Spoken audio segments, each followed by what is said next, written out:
Hi, I'm Dr. Brian Thornburg. Should you administer the meningitis vaccine to your teenager heading off to college? I was asked just this question yesterday. We had a great dialogue. Mom's a physician, teen is very, very smart, and he's going off to an Ivy League school and he's going to play D1 sports. So I thought I would share that conversation with you all so you could share in this dialogue that we had and you can make a better decision for your teenager and for your family. So first, let's look at the incidence of meningitis. The incidence of meningitis in freshmen who live in dorms is approximately 5 times that of the general population. Interestingly, those freshmen who are living off campus have the same incidence of meningitis as the general population. So there's something about living in close quarters and under stressful situation that lends to developing meningitis. Now, let's underscore the importance of stress and close quarters. Let's look at summer camps. When kids go off to summer camp and they live in a cabin with one another, the incidence of meningitis in that situation where there's close quarter living, but there's not a stressful environment, the incidence of meningitis in that population is lower than that of the general population. They're having fun. They're not getting sick because their immune system is not being stressed out because it isn't a stressful environment. The general population has stress because they're going about their daily business, which typically involves all of the activities of adult living that we all experience. Understandably, freshmen are at the highest risk because it's their first time, most likely, away from home. They're living in close quarters with one another. They're not eating that great, although that is not as much of a factor because they're not eating great in summer camps either, but it is a factor. Should you administer the meningitis shot to your teenager? We went a little bit deeper on the conversation because we wanted to understand if any of the concerns that I have raised on my other videos about the lack of vaccine science, the effect of vaccines on developing organ systems would have any effect on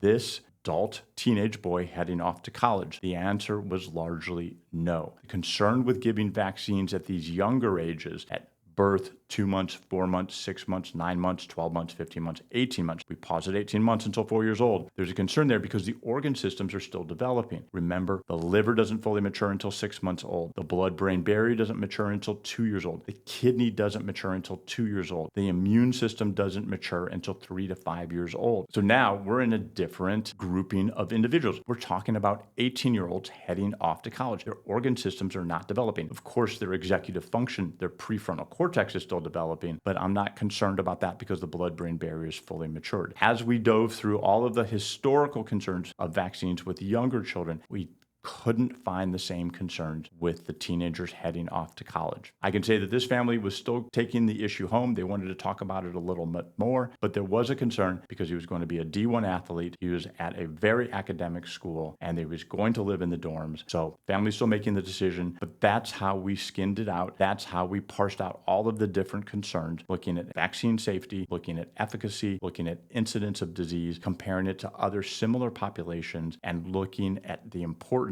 of how stress can affect disease burden. So hopefully you find this information very helpful, informative. I love teaching. I love bringing the information that I bring to my families here in my practice out to you all. So hit that follow button and I will see you on the next video.